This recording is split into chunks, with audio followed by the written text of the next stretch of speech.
And the next one is not. And the next one is not.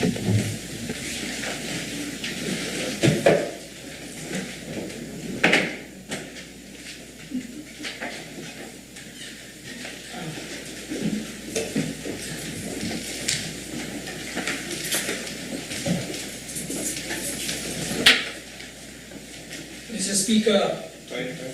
Mike. Mr. Speaker, permit me, of course, to rise on this auspicious occasion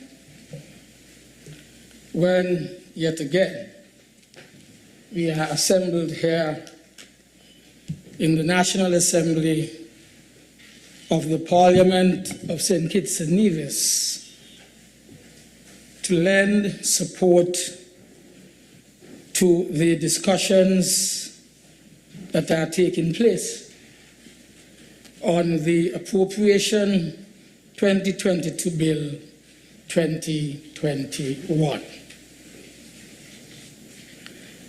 And I make my response, Mr. Speaker, to the budget as presented by the Honorable Minister of Finance and Prime Minister, member for number 7, as we try to come to terms with the reality that we are facing here in St. Kitts and Nevis at a critical time in our country's development. I want to say, Mr. Speaker, from the very beginning, that the advent of the COVID-19 pandemic in 2020 and its significant impact on the economy of St. Kitts and Nevis concealed very serious weaknesses in the economy of St. Kitts and Nevis, developed and created in the years following 2015 when the Labour administration left office. There is no doubt, Mr. Speaker, that the IMF report reveals that real GDP growth fell to as low as 0.9% in 2017, and it never reached the levels of 6.2% and 6.1% that we experienced in 2013 and 2014, respectively, the last 2 years that Labour held office.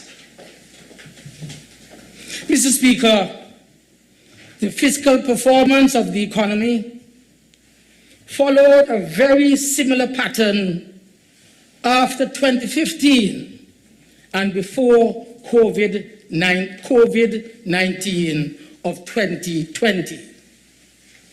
So not only the real GDP growth would have fallen, but the fiscal performance of the economy followed a very similar pattern after 2015 and before the COVID-19 of 2020 pandemic. The overall fiscal balance fell from 3.8% of GDP in 2016 to a meager 0.3% in 2019, the year immediately before we felt the impact of COVID-19 pandemic. So that when in 2020 the economy recorded a massive deficit of 4.7% of GDP, this was not only because of the pandemic, but truth be told, as we often hear here, truth be told, it also reflected the downward trend in the overall balance that had taken hold in our economy since the Labour government left office in 2015. Mr. Speaker, This is the background against which we should view this year's budget. If we are to recover from the effects of COVID-19 crisis, we must not only focus on short-term, politically motivated and politically directed programs to bring temporary stimulation to our economy. We must, as a matter of urgency, we must reverse the deficiencies in the policy framework that have led to the steady decline in our economy since 2015. For instance, Mr. Speaker, if tourism is the major engine of growth, then we must commit the resources necessary to grow this particular sector. There are still many projects constructed under the Citizenship by Investment Program. For example, the Till-Off project, Embassy Suites down there in Potato Bay area, that have remained abandoned for many years with no intervention by the government to bring a resolution to the issues, preventing their continued construction and completion, with a view to increasing the stock of hotel rooms available in this, our federation. This, of course, would have to be accompanied by the implementation of an innovative tourism marketing strategy, a significant expansion in tourism marketing activities, and the commitment of more resources to the tourism marketing activities. The commencement, Mr. Speaker, of operations of the Ramada Resort in Newton Ground, St. Paul's in the Capistree region, and the reopening of a number of existing hotels would definitely generate jobs, Mr. Speaker, jobs that were lost during the pandemic, and create some economic stimulation in the short term. But their operations, Mr. Speaker, over the long term are not sustainable unless there is a steady flow of stay-over tourist visitors to our shores through sustained and well-targeted marketing. Marketing, of course, by the government and the private sector. Instead, Mr. Speaker, in a year in which we are trying to recover from a pandemic, in a year when we are trying to bring more life to our nation and lay the foundation for long-term development, there is a significant, I repeat, contraction in the resources committed to tourism marketing. I want you, Mr. Speaker, to turn with me to page 25, Mr. Speaker, of the estimates, the draft estimates. I want you, Mr. Speaker, to look at volume 1. Volume 1, E 11122, which speaks to the promotion and development of tourism. And you will see, Mr. Speaker, once you found it, you will see, Mr. Speaker, that this has been cut.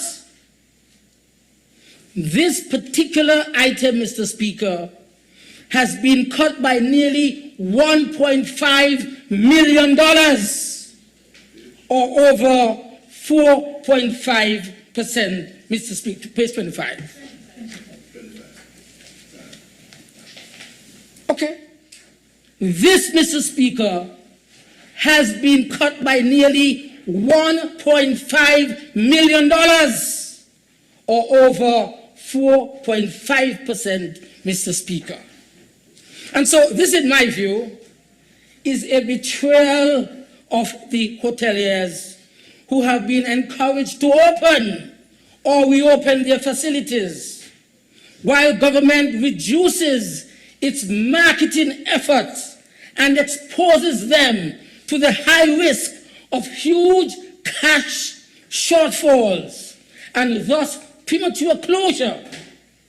The overall effect, Mr. Speaker, is loss of jobs for employees, and not just those who are working directly in the hotels, not only those young ladies who are in the restaurants and looking after the rooms, etc., but what about the taxi operators? What about other people who are benefiting from the multiplier effect of having these hotels opened? This is why I said that the overall effect is the loss of jobs for employees.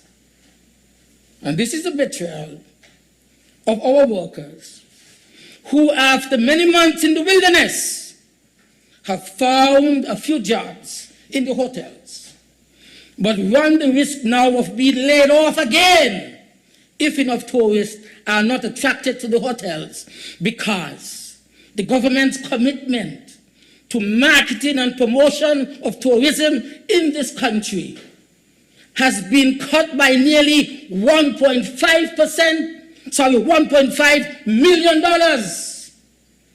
or over 4.5%, comparing last year, 2021, to 2022, which we are debating today. Mr. Speaker, this reduction in the resources provided for tourism marketing appears grossly irrational and needs explanation.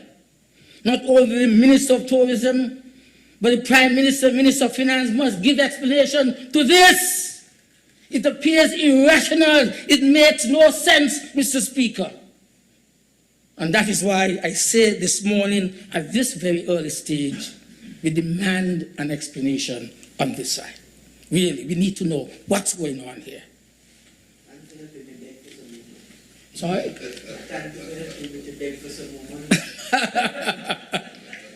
And that is why I'm saying, Mr. Speaker, is Timo serious?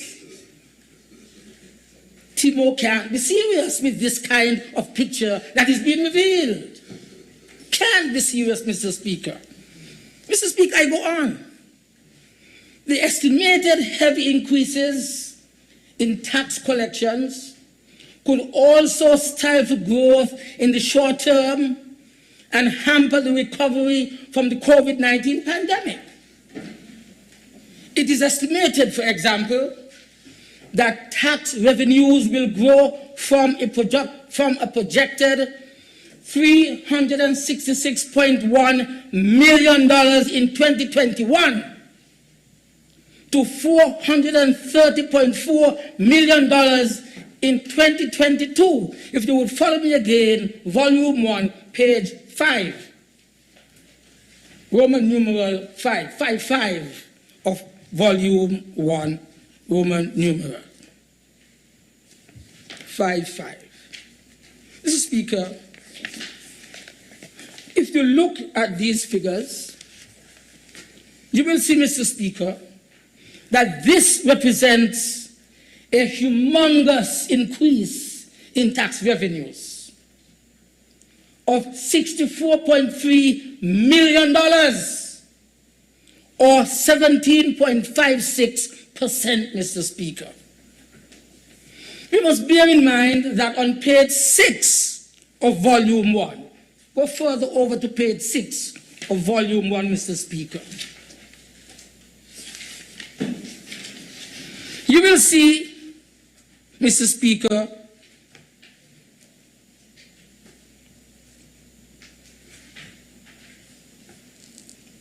government is projecting that the economy will grow some 11.28%, so that the estimated growth in tax collections, imagine that, the estimated growth in tax collections is more than 50% higher than the projected growth in the economy, the overall economy itself. Why is this so, Mr. Speaker? Again, people are saying, Timo can't be serious. Timo can't be serious. Is Timo fooling us?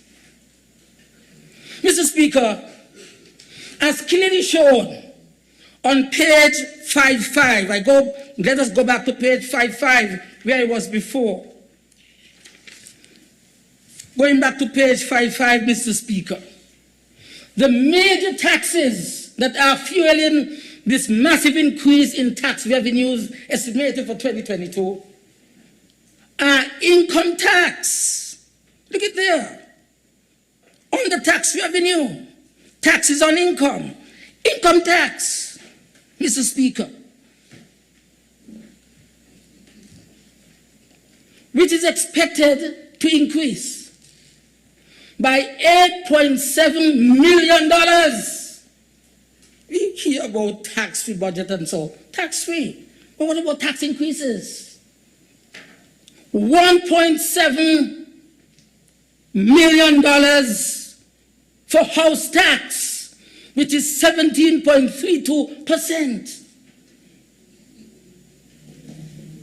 8.7 million, Mr. Speaker, for income tax, or 10.7% increase. House tax of $1.7 million, or 17.32% increase. Value added tax, the VAT in particular, the VAT, Mr. Speaker, on local goods and services would have increased by $9.5 million, or 22.58%, Mr. Speaker. And I go on to import duty by $13.5 million, or a whopping 26.25% increase. And value-added tax on imported goods, Mr. Speaker, by $5.9 million, or 10.68% increase. Mr. Speaker, I make reference to these because the mammoth increase in value-added tax is particularly worrisome. Worrisome because of its potential impact on inflation and price of goods generally here in St. Kitts-Nevis. Can our consumers bear any more high prices? Again, I repeat, because the senator opposite, Attorney General, doesn't seem to get it.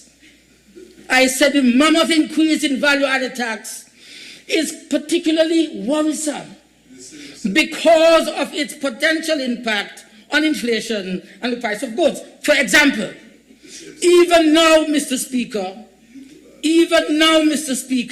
take it off. The U.S. is facing considerable inflationary pressures that are already affecting us, and that could get worse, Mr. Speaker, if the supply chain issues that we hear of and speak of every day keep pushing prices upwards if they are not brought under control. That is what worries me, Mr. Speaker. The potential for price increases as a result of the inflationary prospect when you are collecting so much more taxes. Well, after all, especially on VAT and imported duties, if you're paying more, if you're collecting more in these areas, They're going to pass it on to the consumers. The prices must increase. Everybody knows that. So therefore, Mr. Speaker, he's talking about the 17%. Well, do something about it. This is a warning to us, Mr. Speaker. Because you see, at the end of November, I want to remind us that consumer prices in the USA had risen by 6.8% for that year. And this is the highest level of increase since 1982. Mr. Speaker, it's a fact. This is a warning to all of us. We must therefore, Mr. Speaker, exert great care before implementing policies that could put extra pressure on prices and thereby escalate the domestic rate of inflation to levels beyond international rates in 2022. Yesterday, I listened to the President of the Chamber before the budget was presented. And one of the things that she spoke about was the price of goods in the stores. We cannot afford for prices to increase. And if the government intends to collect so much more taxes, import duty, value-added tax, then it means that there's going to be pressure with regard to the inflationary situation not improving, but in fact becoming worsened, and thus affect the prices of goods, Mr. Speaker. And so I say again, it is against this backdrop that I wish to express concerns about the dramatic increase in revenue collections proposed for value-added tax, or the VAT.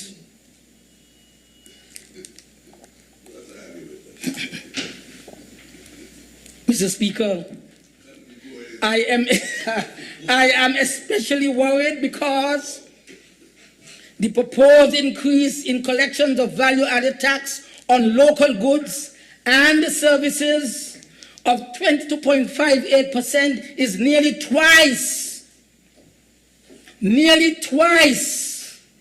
the projected rate of economic growth, which is only 11.28%.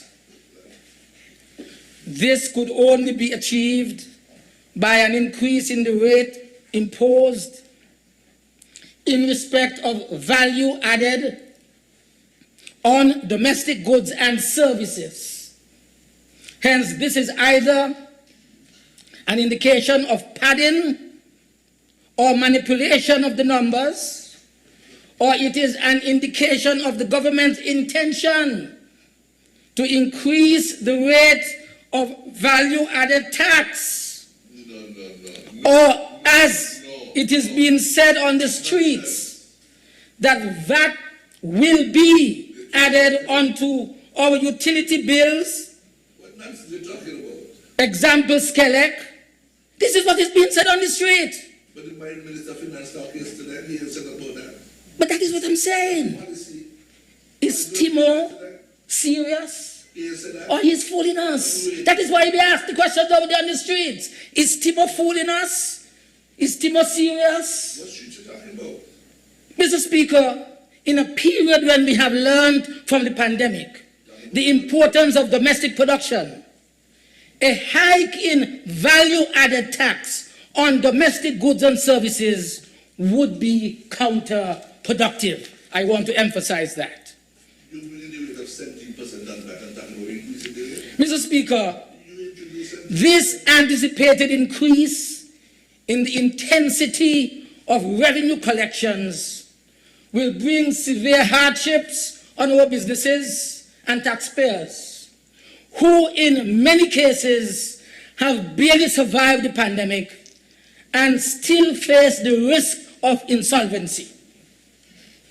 It will also stifle the economic recovery process by pushing some entities out of business and by robbing many of the businesses of the money that they would have wished to devote to the rebuilding and improvement of their businesses, which lie almost in a state of no return.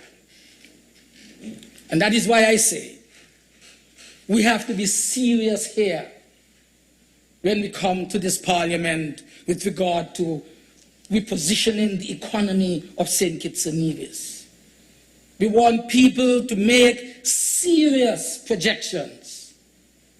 We don't want to be fooled at all by this government. We want to make sure that what we are hearing is credible. Credible, Mr. Speaker. And I want to go on, Mr. Speaker. Page 5, Roman numeral 6, Mr. Speaker. Back to volume 1. Page 5, Roman numeral 6, Mr. Speaker. Look at the next page, Mr. Speaker. It shows that the Citizenship by Investment Program is projected to bring in revenues of $500 million in 2021 and $400 million in 2022, Mr. Speaker. Look at, Mr. Speaker, the non-tax revenue, the fourth item from the bottom of page 5, Roman numeral 6. That is nearly $1 billion, Mr. Speaker, in 2 years. 500 million in 2021, 400 million in 2022. 900 million, which is almost $1 billion, Mr. Speaker, in 2 years. When I see these numbers, I cannot help, Mr. Speaker, and I'm sure you will agree with me, I cannot help but feel a sense of profound pride. Profound pride, Mr. Speaker. Mr. Speaker, I have been criticized. Criticized, Mr. Speaker.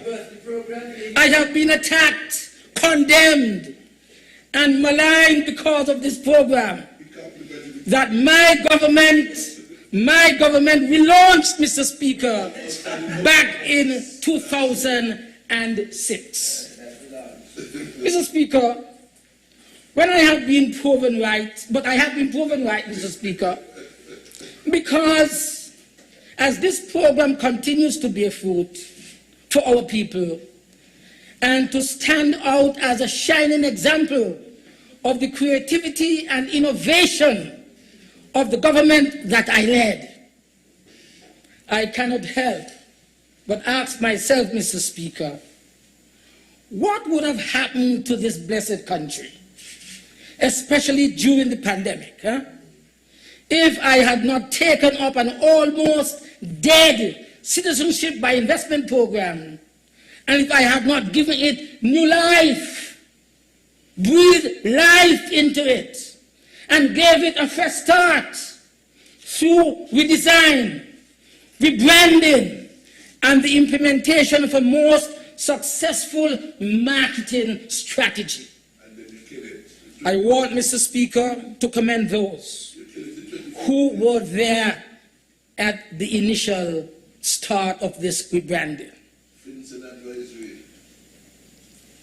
Mrs. Pendleton in the CIU, the support that was provided before by Dr. Ballantyne and Sean Lake, those, Mr. Speaker, like Mr. Edmead Capsek, who worked diligently, and all those who had confidence, who were the service providers, who had confidence, Mr. Speaker, in what we were doing. Not only the service providers, but the developers who came in the droves, and they presented project after project, so that we pulled the Citizenship by Investment Program from the doldrums. We viewed it, Mr. Speaker, by none other than IPSA, who placed Mr. Lescan here in St. Kitts-Nevis. reviewed the program in 2014, made 21, you don't even know, made 21 recommendations to put this program on a sound footing, Mr. Speaker. Lescan was the person who reviewed the program. You don't even know that. You don't, because you wouldn't be asking those questions of your colleagues. But I want to thank all of them for the confidence that they showed, Mr. Speaker. It is because of their confidence that I keep wondering what would have happened to our workers in these difficult times if the Citizenship by Investment program had not attracted to our federation during my period in office the St. Kitts Marriott Resort, the Park Hyatt Hotel, the Koi Hotel, and the Ramada Resort and Residences, among others, and built also the Kittian Hill Resorts, Mr. Speaker. All those I have named came under the rebranded Citizenship by Investment program. And today, between this year and next year, we are here boasting of $1 billion returned as a result of the functioning of this particular program. Mr. Speaker, the overall fiscal balance is estimated at $4,015,718 for 2022. Again, go over to one page more, Mr. Speaker, page 5, Roman numeral 8.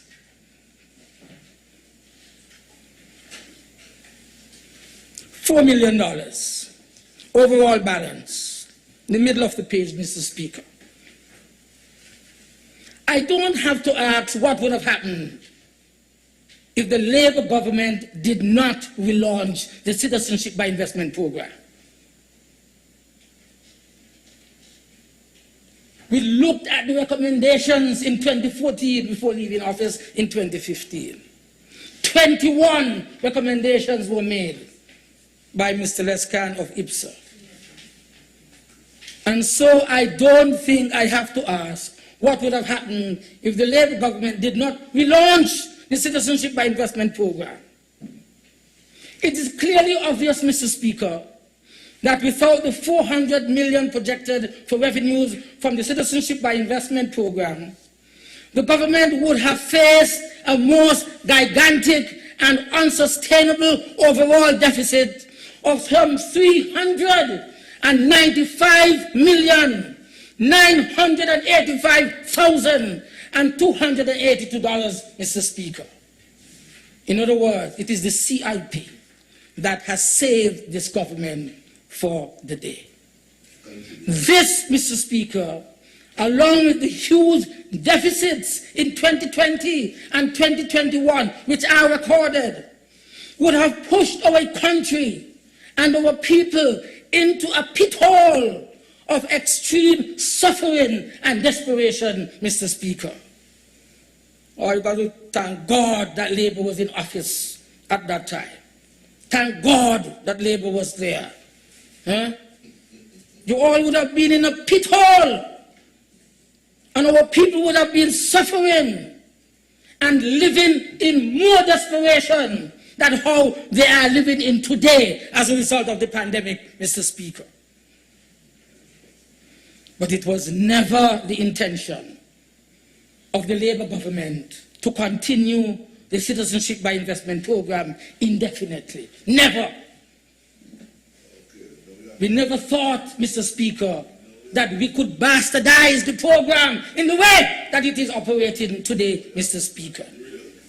Our aim was to create a sovereign wealth fund, Mr. Speaker, that would generate income for our people long after the Citizenship by Investment program would have ended. A sovereign wealth fund last year in this very chamber. I made reference to it.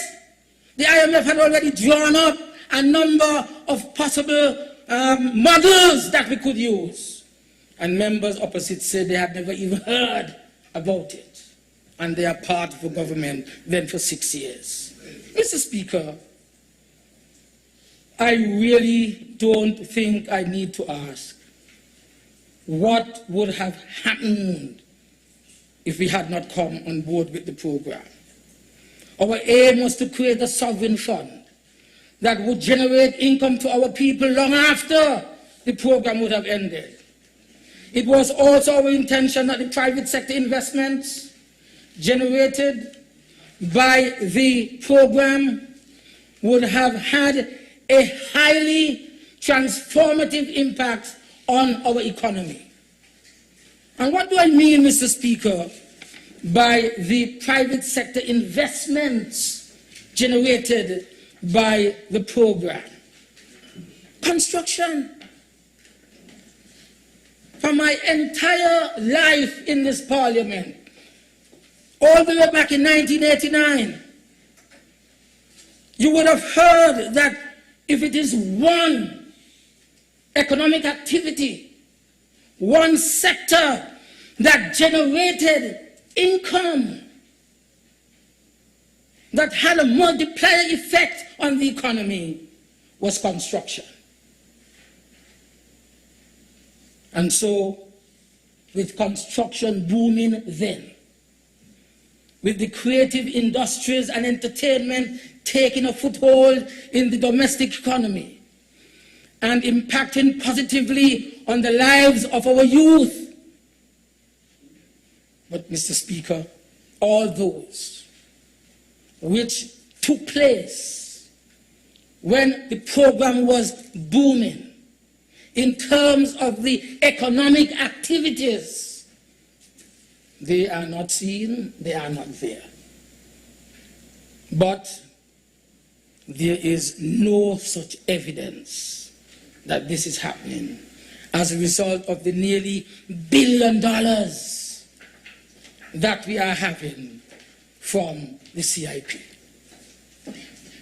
Nearly $1 billion between 2021 and 2022. And the economic spin-off that we expect, the construction booming again, the creative industries and entertainment taking a foothold in the domestic economy and impacting positively on the lives of our young people. There is no evidence, Mr. Speaker, that we are realizing any of such activities. Mr. Speaker, each year, the government reports receipts of hundreds of millions of dollars from the government fees in respect of the CIP, which indicates that the real estate developers are receiving even more money out of this particular program.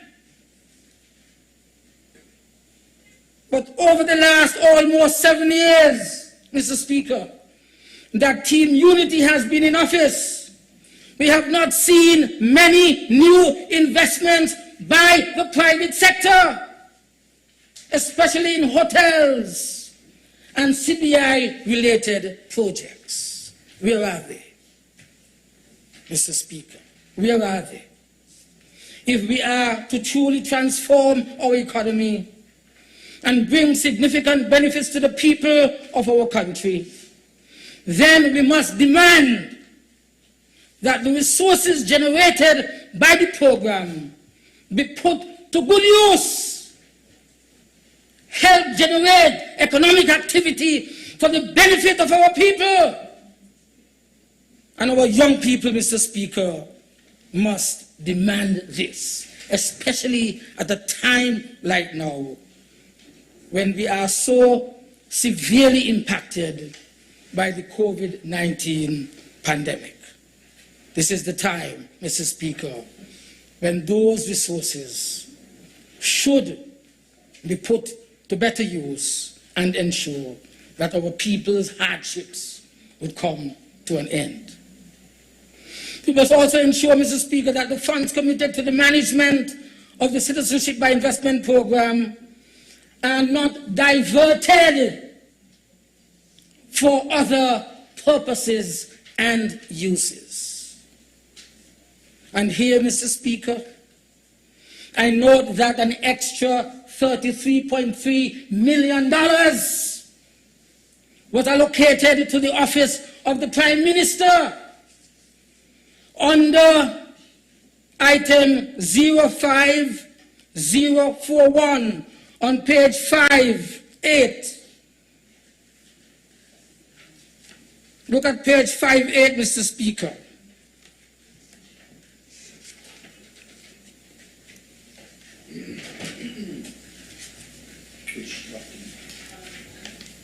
Volume 1.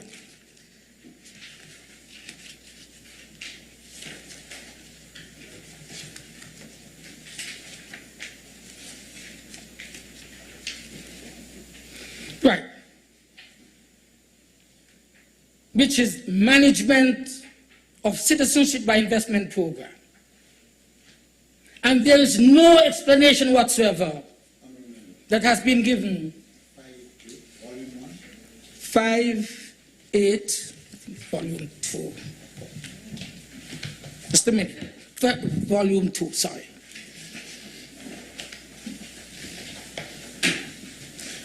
Section 3, Ministry Summary, if you look at that section. Office of the Prime Minister, under the subheading Responsibility Center. And you go down to Financial Summary, 05041, Manage the Citizenship by Investment Unit. You will see, Mr. Speaker, are you found it? Yes. Right. You will see, Mr. Speaker, that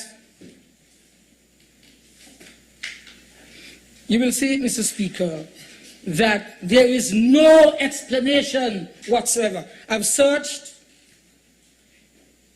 the presentation of the budget yesterday. I've looked through both volumes. And, Mr. Speaker, there is no explanation whatsoever that has been given for this massive allocation of funds to the office of the Prime Minister. Look at page 05-8, under the heading Manage Citizenship by Investment Program. It has a massive $33.3 million as an extra amount beyond 2021 allocated to the office of the Prime Minister. And no explanation whatsoever, Mr. Speaker, has been given for this massive allocation of funds to the office of the Prime Minister. You understand? And yet we are hearing a cutback to the Ministry of Tourism. This is ridiculous. I mentioned earlier, Mr. Speaker, the contraction or decrease or the cut of $1.5 million for tourism promotion and development.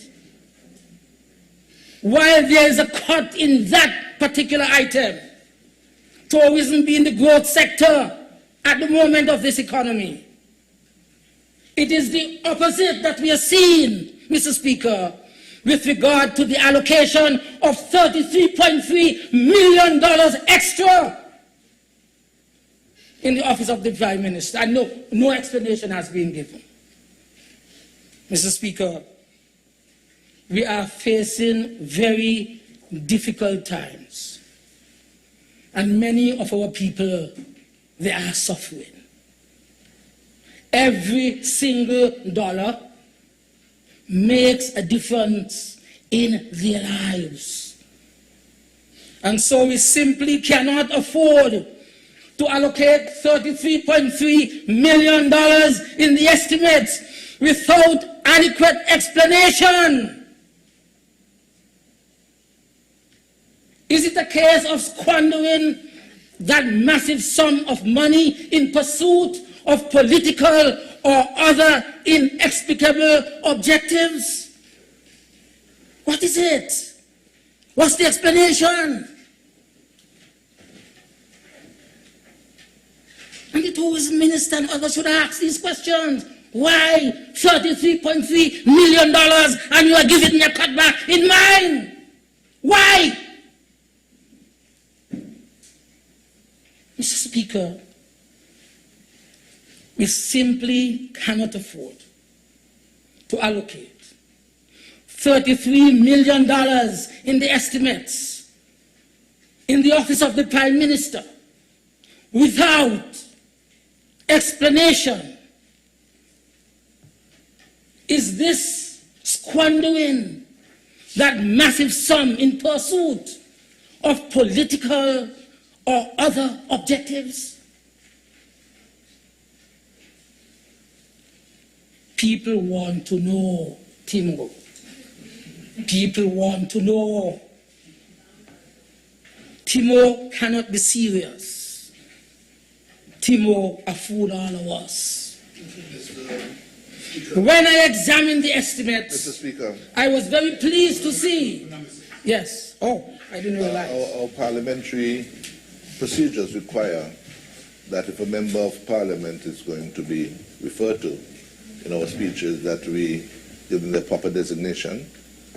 And I would hope that Timo, that is being referred to, is not really one of our members. And I would ask the member opposite to refer to him by his proper designation, if that is so. If you may please you. Thank you, Honorable Attorney General. I too have been listening closely, and of course, many times it requires a judgment call. And what I will say is this, that if I ever become satisfied that the reference or the use of a nickname is absolutely directed towards a member, I would intervene. I'm sure the member for number 6. Yes, so let's continue. The member said he's aware of it, so let's continue.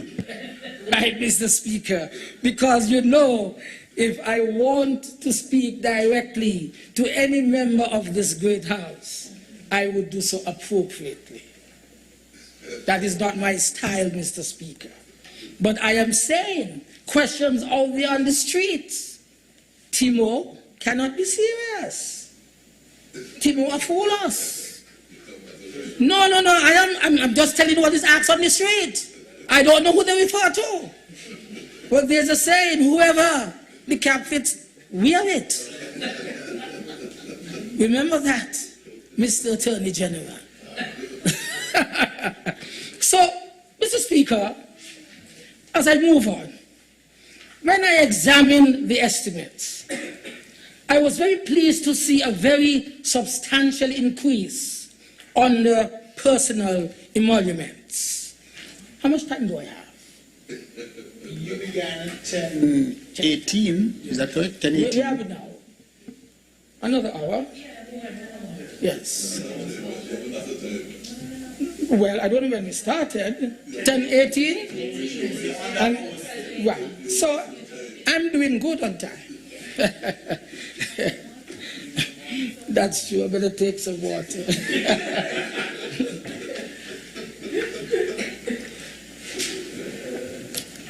I just realized I have time for water. I would say, Mr. Speaker, when I examined the estimates, I was very pleased to see a very substantial increase on the personal emoluments. And so I assumed that our hard-working public servants and government employees, as well as pensioners, were going to enjoy an increase in salary. I want to say that again. Because you see, from my experience, when you have such a substantial increase under this kind of head, one would have thought that the first thing, and I saw the anxiety on the faces of the public servants there yesterday. Anxiety? Yes, they're anxious. Joy? Anxiety, because they're uncertain. What are you coming with now?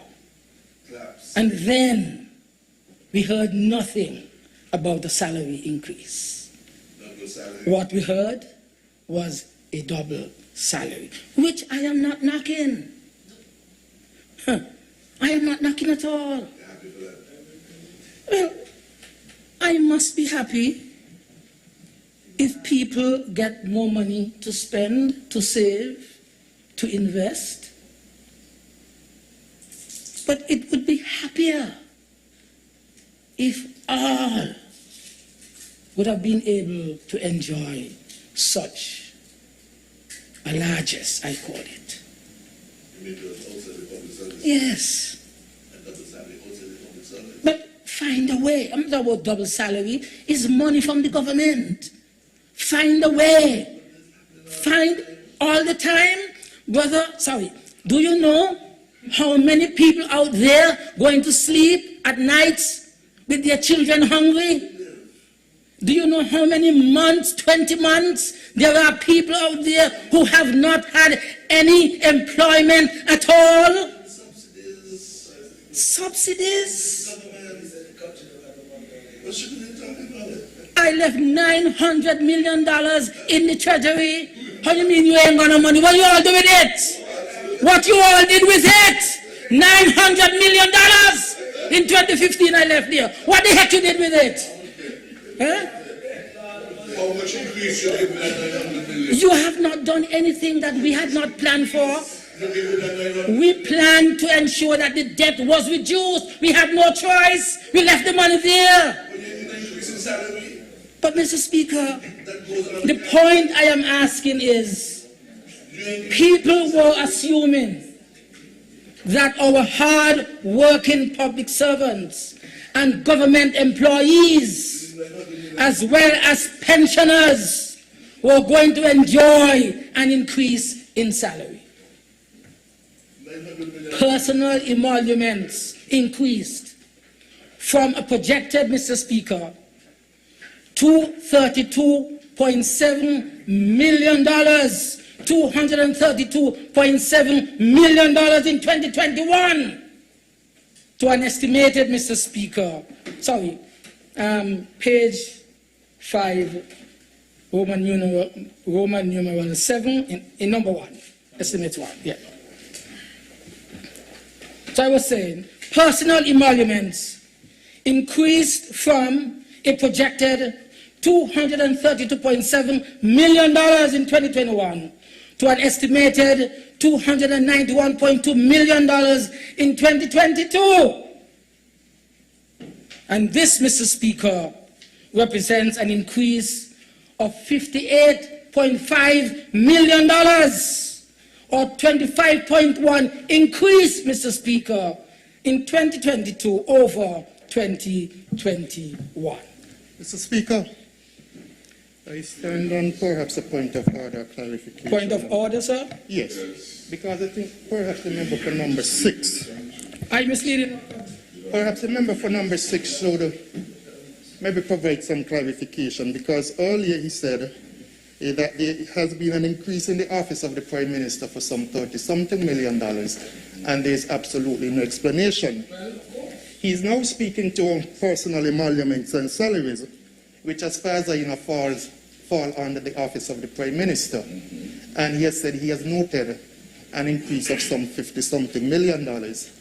So it would seem to me as though on one hand he's telling the public he doesn't understand the increase under the office of the Prime Minister, but on the next hand he's saying that he has recognized and he is thankful that there is an increase in respect of personal emoluments and salaries. So you are saying, sorry. So the member for number 5, who has risen on a point of order, are you saying that this increase in personal emoluments is explained, or explains, I should say, the increase in the office of the Prime Minister? Partly. Does it explain it or not? And why is it not written to be so? I am not going to assume anything. I am not going to assume anything. It must be explained. It is not for me to explain it to anybody. You must do so. And that is why I'm saying, and I want to know if that is true. This represents an increase, Mr. Speaker, of $58.5 million or 25.1% increase in 2022 over what it was in 2021. And as I said before, this cannot be attributable to the double salary. It can't. Because the Prime Minister said that the double salary will be paid in December, not next year. And that is why I don't understand what he said. What he said makes sense. It is to be paid in 2021. We are debating here the budget for 2022. There's no reference whatsoever to that. Can't fool anybody. That is why people out there saying, Tibo can't be serious. He'll fool us. That's what people out there saying. So what's your logical conclusion? My logical conclusion? Give us explanations. Give us explanations. It is for you to explain.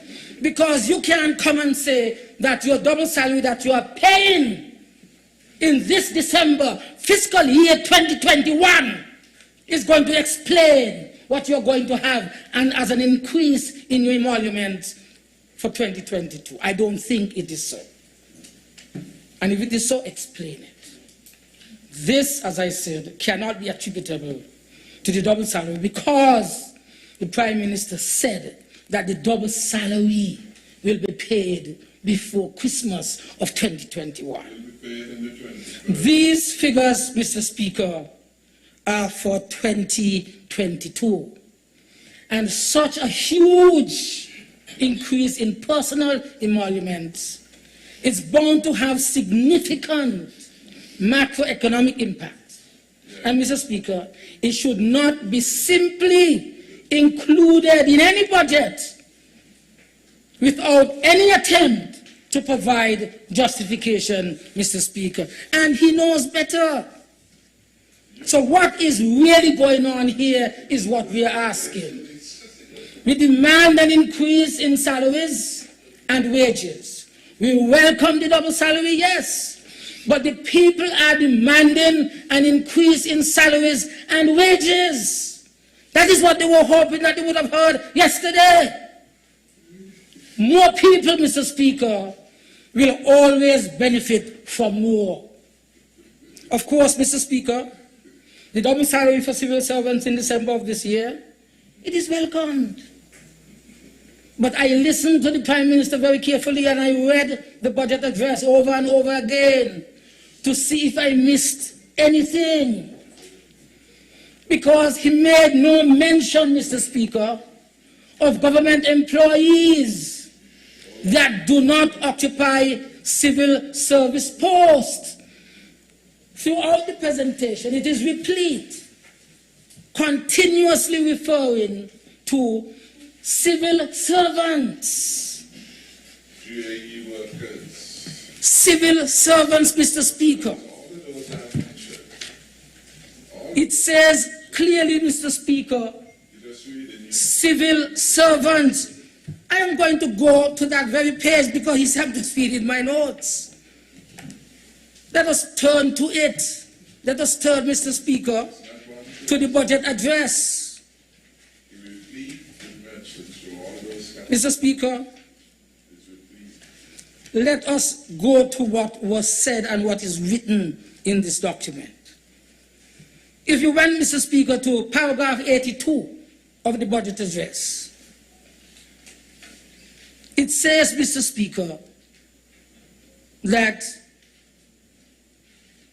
the opportunity is being used to thank many civil servants who have worked very hard in spite of the difficulties encountered during the past 21 months. Civil servants, note I said that. In this regard, my government has determined that all civil servants on both islands will be rewarded with a double salary payment in time for Christmas. Mr. Speaker, he continues, We recognize that as a result of the pandemic, some of our civil servants are the only providers in their household. Continues, Mr. Speaker. Many are forced to now singularly carry the financial burden of providing for their families. Civil servants. We are a compassionate and caring government that is highly focused on investing in our people. Our decision is therefore consistent with our people-centered policy framework and our twin objectives of investing in our people and putting our economy back on track. Our action would serve to reward our civil servants,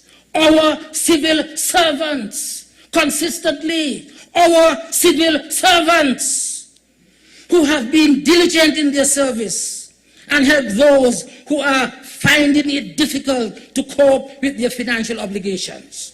But it continues. Equally important is our focus on stimulating the economy at this time. And it continues. The investment in our civil servants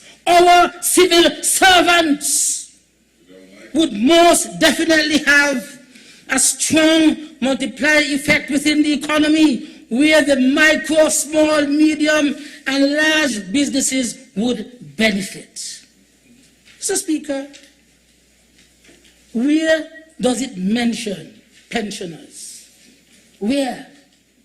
Show me, Mr. Speaker. This is it. This is the document. This is it. The document. Nowhere it mentions anything about pensioners.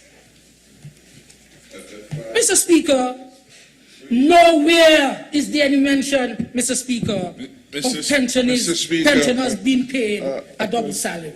Nowhere, Mr. Speaker. This is a fact. This is the document. Mr. Speaker, the honourable member has not. He said the document was replete, and perhaps if he was to complete the exercise, because you've just gone, for example, to paragraph 83. I know. I know. It was a tiring exercise. Yes. Mr. Speaker, for the avoidance of doubt, and it has been cleared in every statement that the government makes, civil servants are really part of the cadre of employees and the government payroll, the pensioners, because first they have civil servants, then they go and the pensioner with payroll. The standard had been everywhere, that every category of employees of the government are treated equally when it comes to the payment of double salary. In trade, all the releases would have said so. It's civil servants, active, it will be step workers, it will be GAE workers, it will be pensioners, because they are part of the payroll of the government.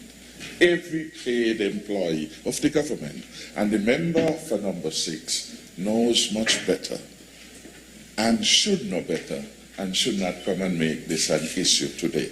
So for the avoidance of doubt, pensioners, like every other category of employees of the government, be they called civil servants or they are called GAE, government auxiliary employees, or they are called step workers, all of them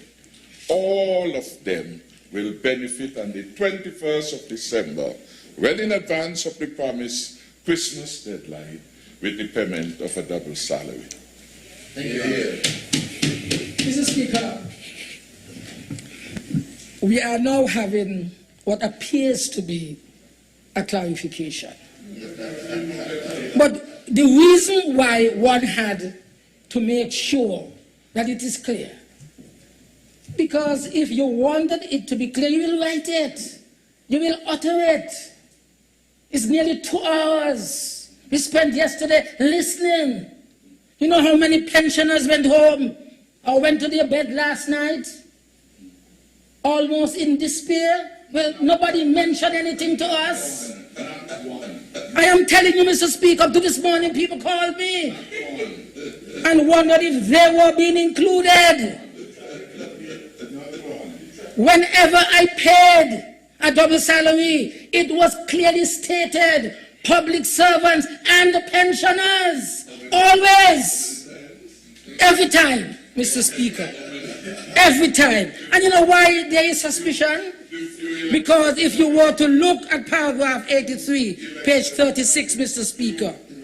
Mr. Speaker, it says here, and I continue to read, in addition, my government will also make this payment available to the step workers. Yes. So how come he is saying, well, sorry, the Minister of Finance is saying, that when he says civil servant, he meant step workers, government auxiliary employees, pensioners, civil servants. But here, he sets out step workers and civil servants.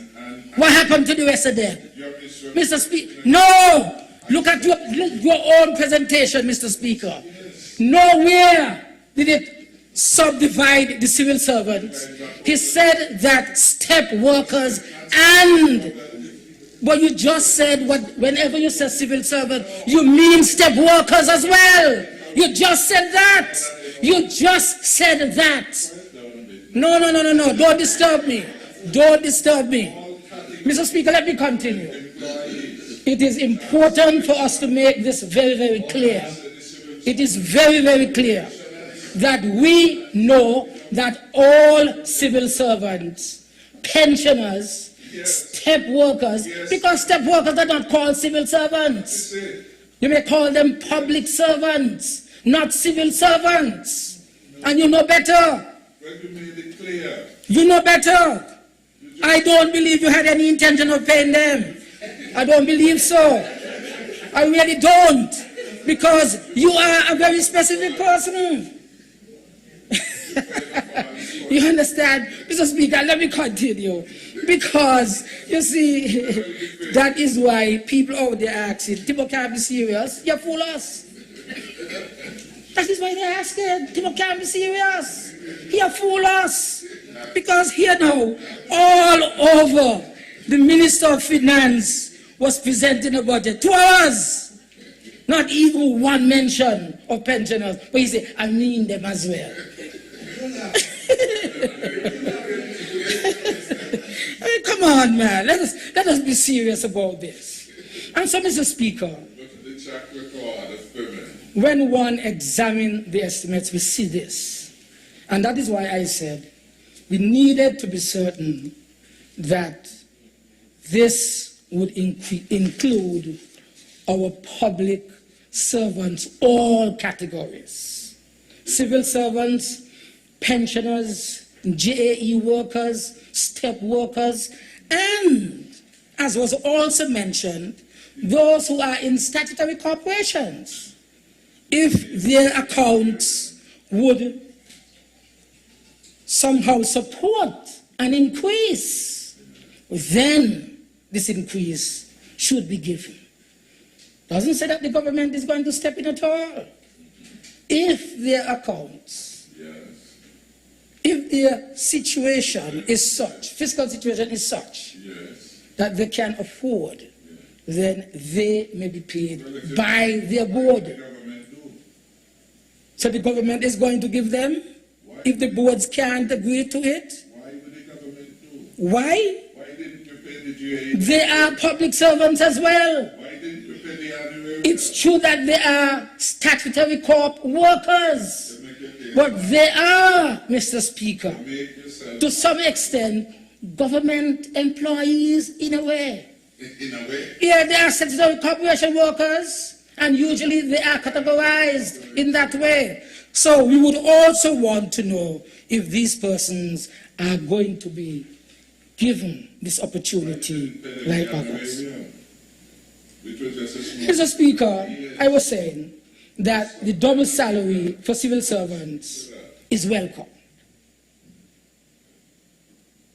I have made it clear that in the history where a double salary was paid, everybody, as public servants, would enjoy it.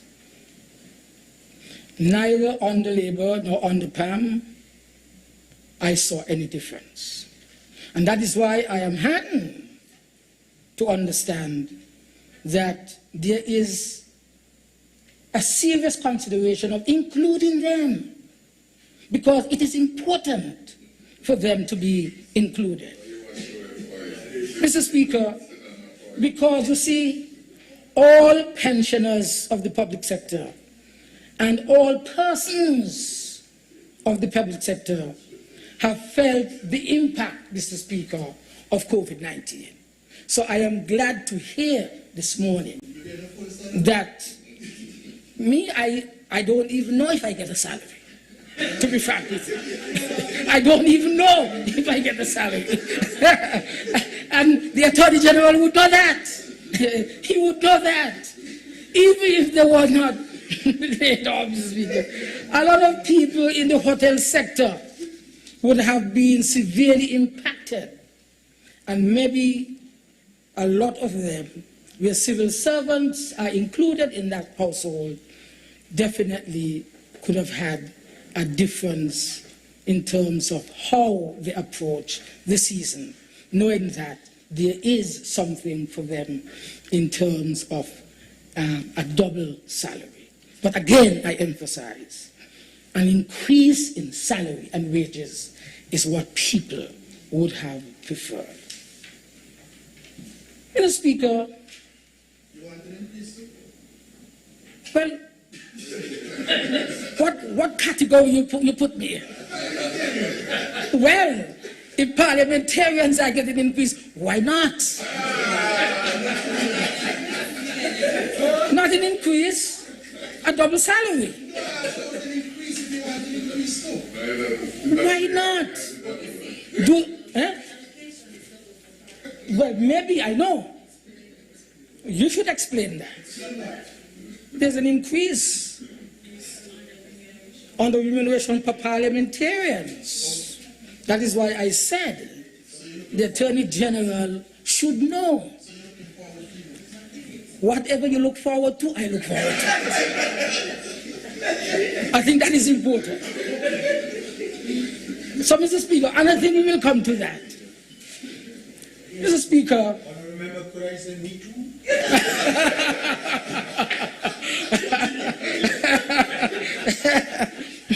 Because, Mr. Speaker, it's really an increase that we are looking for. That's what the people are saying that they really need. Mr. Speaker, when I spoke yesterday morning in an interview with ZIZ and Winifred,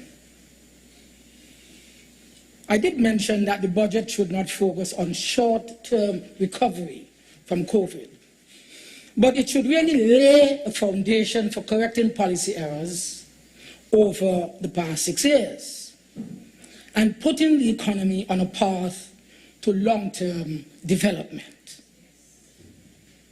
When we look at the budget, especially of the Ministry of Public Infrastructure, Post, and Urban Development, and I want us to look at Volume 1 again, item E12, Mr. Speaker.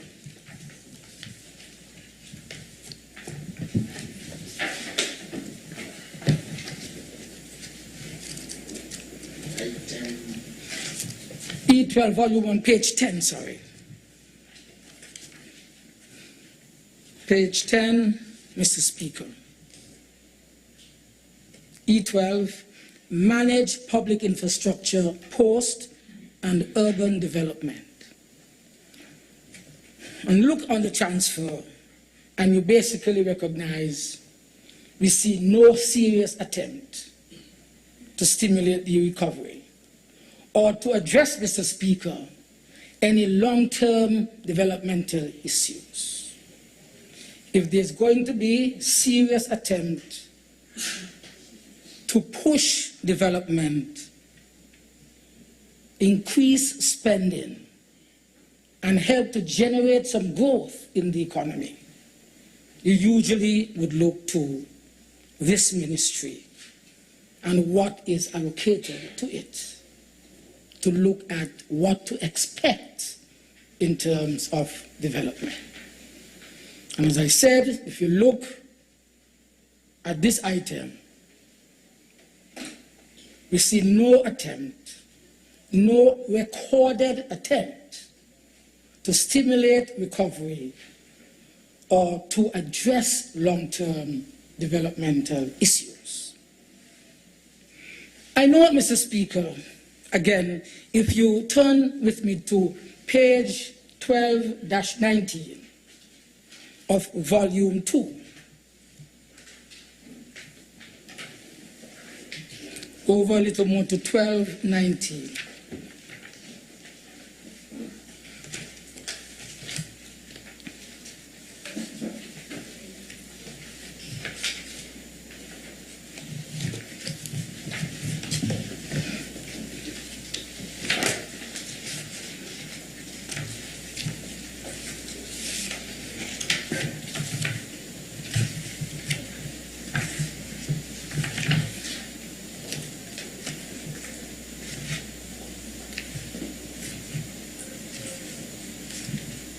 One minute.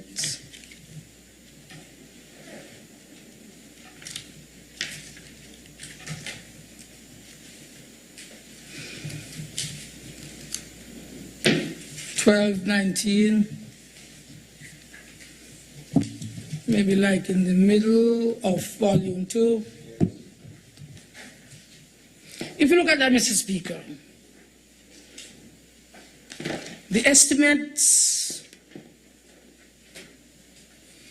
would show us that the funds allocated to this ministry, same ministry, has been cut dramatically. 12-19. 2.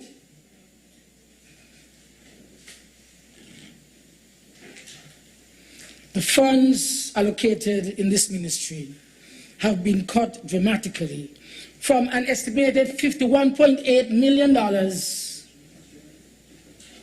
to $41.44 million.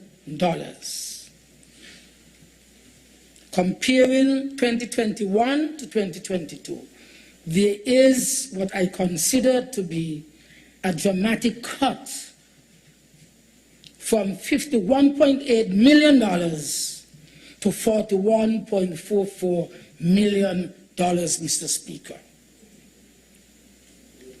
And this represents reduction of a mammoth $10.4 million or 20.1% in the midst of a pandemic, when we should be doing everything that is possible to speed up the recovery process and implement programs to eliminate the economic scars of this ongoing pandemic.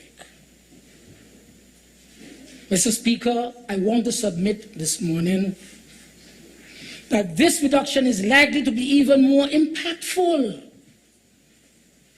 because the capital budget under this ministry has shrunk by a most shocking 35.6% from $40 million in 2021 to $29.5 million. Right here on page 1219. And so we ask again, what is really the message that we are sending here? Mr. Speaker. Mr. Speaker. I do not think. Mr. Speaker. Point of order? Yes. Yes, I wish to stand on a point of order because the head E12, which the honourable member opposite refers to, happens to be that of public infrastructure. And I do believe that it is important, Mr. Speaker, to place things into perspective. Mr. Speaker, the fact is that during the course of 2021, you had the continuation of, let me say, 2 major capital projects under this ministry, which the member for number 6, I think, can speak to. He can speak to the benefits of them, because I have absolutely no doubt that himself and his constituents enjoy the benefits of these 2 major capital projects. One, Mr. Speaker, you have the Island Main Road Improvement Project, and that project has come more or less almost to a conclusion. It's 90-something% completed. You have maybe about 2 bridges, one leading into his constituency, one in the Cranston area, one in the Stonefort area, which we still have some work to do. You have some road markings, etc., Mr. Speaker. He said that the level of capital outlay that you would have had for 2021, of course, would not be the same in respect of 2022. Additionally, you have the Old Road Bay project, a project of some $30-something million, which again, Mr. Speaker, is substantially completed. So again, you don't expect to see the same level of capital being spent in respect of that project. Mr. Speaker, the fact is that when you have capital projects, Mr. Speaker, it takes a while for some of these capital projects to be implemented, because you have to go to several different phases. So that each year, but I don't want you to mislead the House. You are. You ask a question and I'm giving you the explanation. I'm giving you the explanation. The Speaker will give you back your time. And so, Mr. Speaker, additionally, if one is then also supposed to look at capital projects and make a comparison in terms of the extent of the capital projects for 2022 and the impact that they are going to have on the economy, Public Works cannot be the only ministry from which you take that particular view. You have to look at the entire gamut of capital projects in respect of 2022. So that while you may see a decrease, Mr. Speaker, on the Public Works, there are other ministries, Mr. Speaker, on the which there is an increase. You have your time to come, Mr. Speaker. Don't take up my time. You're playing smart. You see. No, you can't be smart. You can't be smarter than me in here. Not inside here. Mr. Speaker, you have your time. You explain it when your time comes. You understand? So I was saying, Mr. Speaker, that this reduction is likely to be even more impactful because the capital budget under this ministry has shrunk. It's a fact. By a more shocking 35.6%, from $40 million to $29.5 million, and you can give your explanation when your time comes, not on my time. Mr. Speaker, I do not think I have to explain to this honorable House that the public infrastructure is critical as an instrument that governments everywhere employ to secure growth and development. So, if you're doing those projects and they have come to an end, well, after all, when nothing else is supposed to take place after that, the construction activities that it facilitates, Mr. Speaker, in the short term, is usually a source of increased employment. And so it supports my own argument. And significant economic stimulation.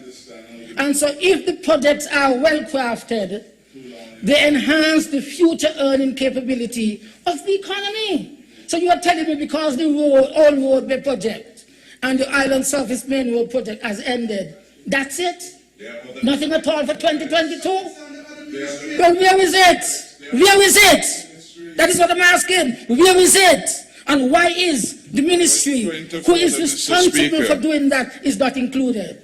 Point of order, Mr. Speaker, I want to continue that education is also critical to the long-term development of our nation. Honourable members. But the education system has taken a battering in recent years. I am speaking. I'm speaking. Yes. You're not going to come and just disrupt me like that. Part of the problem that the Speaker has always had is that when we look at our standing, the rules of this House, the standing orders of this House, they do not specify time limits with respect to points of order or points of clarification. And so over time I've tried my best to allow members to speak as freely as I can, but you know, I would want members to bear in mind and to consider that I believe points of order or clarification should be very, very brief and succinct and speak to the issue raised, because the member opposite who is presenting has a valid point in that members will get a time to respond to issues raised. I am also aware that there are times that you need to respond immediately, and so I would not overlook that fact. It's important at times for matters to be addressed immediately once they're uttered, but I still feel or think that all members should bear in mind that they will also have an opportunity to rebut or to comment on or respond to something that is said by any member at any given time. Having said that, Honourable Member for number 7. Thank you, Mr. Speaker. I read into the record, Section 39, subsection 5. A member who has spoken on any question may, with the Speaker's permission, again be heard to offer an explanation of some material or part of his or her speech which he or she claims has been misrepresented, but he or she cannot introduce a new matter. I have moved this budget, Mr. Speaker, and in the context of that, I am putting to you that the member for number 6 is misrepresenting what has been put. And the simple explanation, if you go through the budget year by year, every year is a variable. Because as projects are implemented, the figure required in any year will be reduced. And the second point I will make quickly, so that explains the fall. The roadwork, which was a major project at the start, the life of it, each year, portions of it are being done, so less is required. The second point, more fundamental, made by the member for number 5, is that capital projects are scattered across every regime of the government. And again, that explains... That's exactly the point of order that the member for number 5 was raising. He's coming on it again. We've moved on. 39.5, sir. You can't be disturbing me like that. 39.5. You spoke for 2 hours yesterday. Nobody interrupted you. Honourable Why members, won't you interrupt before? again, I don't think Come we are at... Come on, man. Fairness is Honourable fairness. 2 hours you had yesterday. Nobody interrupted you. And you want to come and disturb me? Don't disturb me. Let me make my presentation. You have your wrap Honourable up to members, do. order. Come on. Order. I don't What are you think... doing this for? I don't Mr. think... Honourable members. What of this behavior? That is your typical behavior. Nobody must criticize you. Come on. Honourable members, I do not think we are at any variance with what I have said. I do not have the authority to curtail the presentation of members if it's not specified under the rules. And so what I've said, I am basically asking members to consider when they are, once they have risen on a point of order, or to try to make it as brief as possible, because there will be other opportunities for them, for that member or some other member to respond to that point. That's the most I can do with respect to this issue. Right. So, Mr. Speaker, you see, I've been here long enough, and strategies are employed. That's right. But the strategies, to some extent, can be interrupted. And that is what is happening here. I must speak. People have sent me here to speak. And I will speak. Nobody can shut me up. And I am saying, yes, you have capital projects. I am saying that there is significant reduction in the ministry that usually would pursue capital projects. Mr. Speaker. And capital projects, Mr. Speaker. Mr. Speaker, you raise again on a point of order. Please. Again, are reflected in this particular line item that I made mention to. Mr. Yes, Speaker, you raise on a point of order. he will give an explanation, but I am speaking to the facts as they are. Number 6, there's a point. Well, I hope you're not going back to that, you know, Mr. Speaker. Mr. Speaker. I am moving on. Mr. Speaker, first of all, let me point out that if you look at the budget estimates, there's a total of $180 million appropriated for capital projects in respect of 2022. So that the figure that was quoted by the member opposite only represents a percentage of the total capital projects to be undertaken by the government.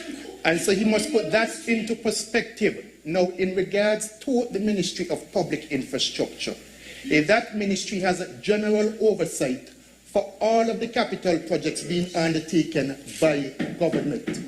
Yes, the ministry has its own share of capital projects, but it has general oversight for all of the capital projects, whether it is the tendering process for Bastia High School, the JNF, all of the Autism Center, all of the different projects to be undertaken. The ministry has oversight for those. And so that must be placed into perspective, Mr. Speaker, not that one will expect to see all of the capital projects. Okay, you made your point. Let me continue. You made your point.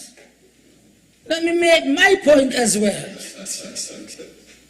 And so, Mr. Speaker, we question why is there this significant reduction in that ministry. It's let go. He will give an explanation when it comes. And so, Mr. Speaker, I move on to education.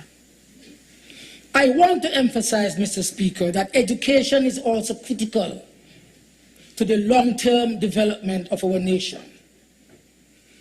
But the education system has taken a battering in recent years. One of its premier institutions, Mr. Speaker, the Bastia High School, has been without permanent facilities for many years to the disadvantage of our students. Year after year, Mr. Speaker, we hear promises about the construction of a new school, but there has been no action, it would appear, to date. This, Mr. Speaker, has left me with the view that the school and the lies perpetuated about the school have already helped to bring team unity to office, and therefore serve no useful purpose to them anymore. He said, the lies he said perpetuated have brought him into office twice. Just said it. Twice, not just once. I was saying once. But he said that the lies have brought them into office twice. You just heard him. Mr. Speaker, this has left me with the view. Mr. Speaker, come on. No. Hear me out. I was, again, if I'm not convinced that something is leveled at a particular member, I'll probably let it pass.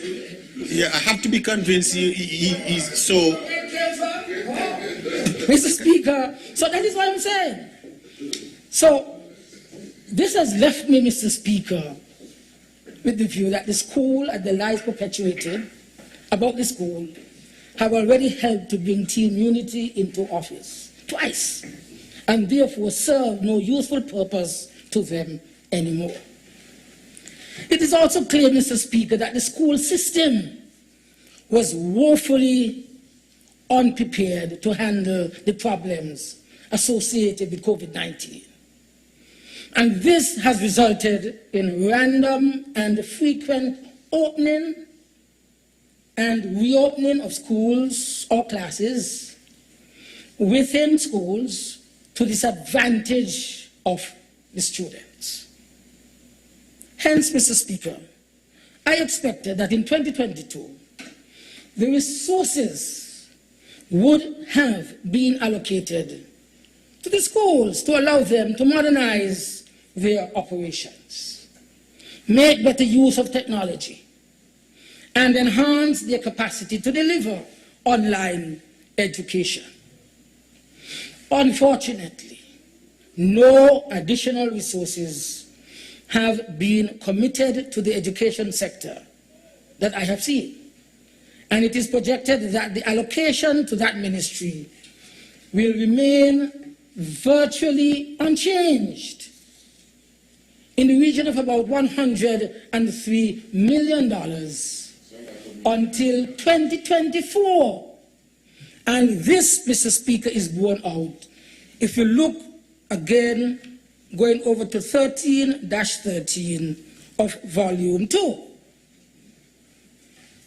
This, Mr. Speaker, is very short-sighted, in my opinion, especially because the IMF has expressed serious concerns about productivity growth in the Federation of St. Kitts and Nevis. When I read these estimates, Mr. Speaker, I could not, therefore, believe my eyes.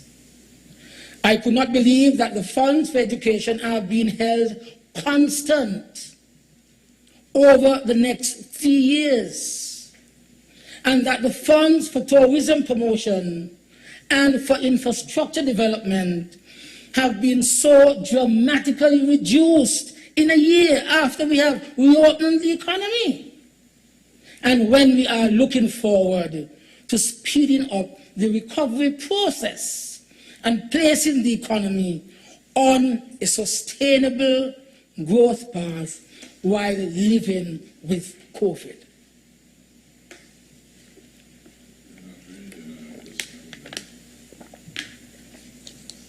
Mr. Speaker, the education sector is in dire need of modernization if it's to lead that way in promoting productivity and competitiveness. And the tourism and infrastructure development sectors have been the primary catalysts for growth in our economy. These critical sectors, Mr. Speaker, are now being sidelined without any explanation as to how we intend to enhance productivity and what will replace tourism and infrastructure development as major engines of growth, major engines of employment, and major engines of economic activity. And while we see insignificant investments or allocations to the other sectors, we observe massive allocations to the Office of the Prime Minister that is fencing in the Office of the Prime Minister into wealth, but excluding all other ministries, padding the Office of the Prime Minister while neglecting, it would appear, the other ministries.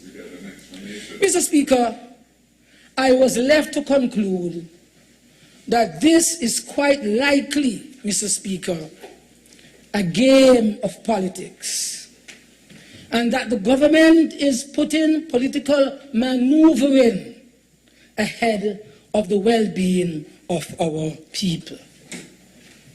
The Minister of Education, with respect, is from the People's Action Movement, and his desire to see PAM enjoy the fresh air of independence and self-management is well known. The minister responsible for tourism is from the People's Action Movement as well. And he seems very concerned about maintaining the identity of PAM even in a unity government. Mr. Speaker, there is really no mention in the budget about renewable energy. None whatsoever. In a new economy, with our people living with COVID, but being modern in supporting innovation, technology, and green energy. How can we, as a nation, adapt to live with COVID and in a budget that is to prepare us for 2022 and beyond? No mention whatsoever is made of renewable energy. Am I reading wrongly? Did I hear rightly yesterday? Why is this blatantly excluded from the budget? And, Mr. Speaker, I have here an article that came from Kitts-Nevis. It is headlined, "Construction of largest solar farm in the Caribbean signals St. Kitts-Nevis' commitment to renewable energy." Kitts-Nevis. A whole budget was presented yesterday. A whole budget. No mention whatsoever is made of renewable energy. Is Timor serious, or is Timor fooling us? What really is going on? Look at this. This speaks of a massive development that is to take place. Here it is quoting the Deputy Prime Minister, who is our Minister of Energy.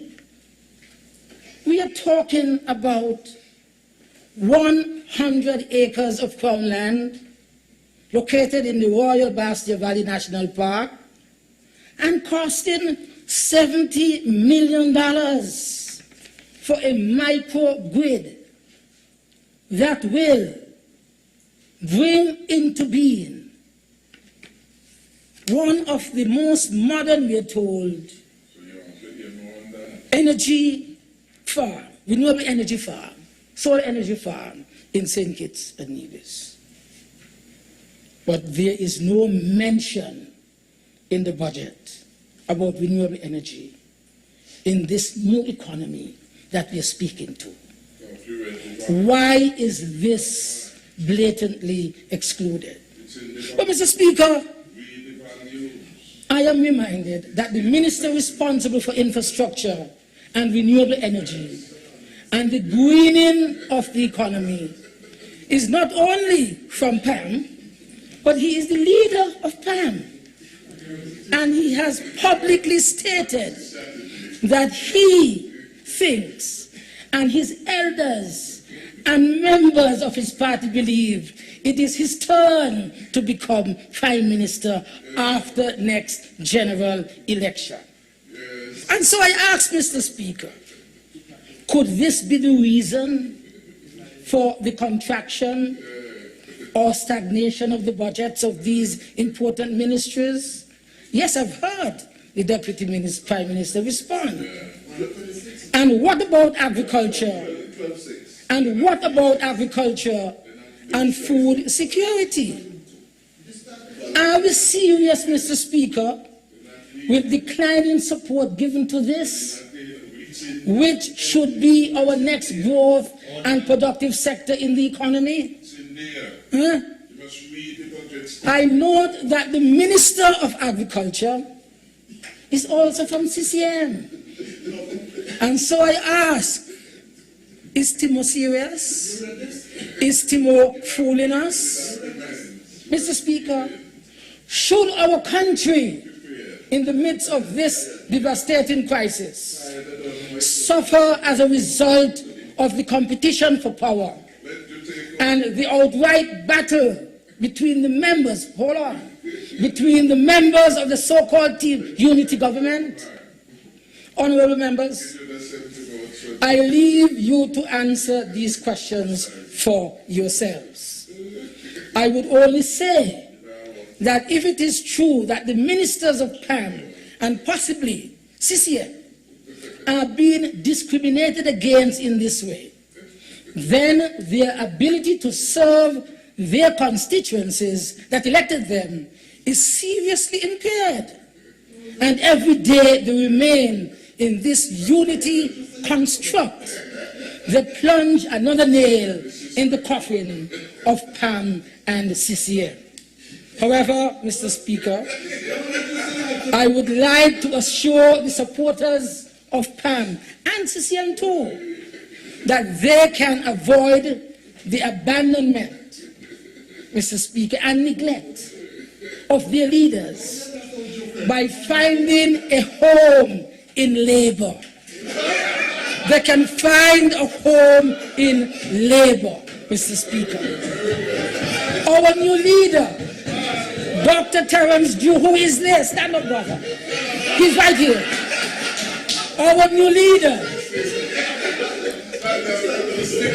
Our new leader, Mr. Speaker.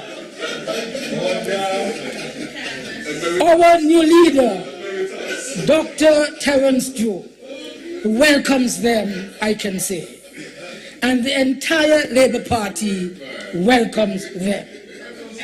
Our party has a history of protecting the disadvantaged and bringing relief to all who suffer from discrimination of any shape or form.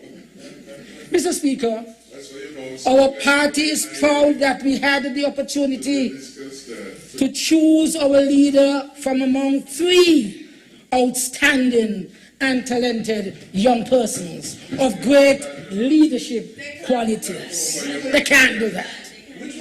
We saw democracy at work, alive and well, Mr. Speaker. And we have chosen Dr. Terence Dew as our leader. We have chosen him as our leader, Mr. Speaker. And the entire Labour Party now stands firmly behind him.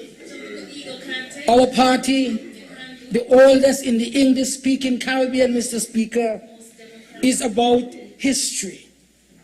It's about principle, and it is about philosophy. So that even when we change the persons in leadership position, there is no change in what our party stands for. I end this presentation, Mr. Speaker, by saying, yes, that this budget has proven that even in these difficult moments, when our people face so many hardships and the very survival of many of our enterprises are at risk, there is no reordering of the priorities of the government to put our people first. In the mind of this government, politics always trump the well-being of our people. Our people must now look forward to the opportunity to change this in the next general election. May it please you, Mr. Speaker. Thank you.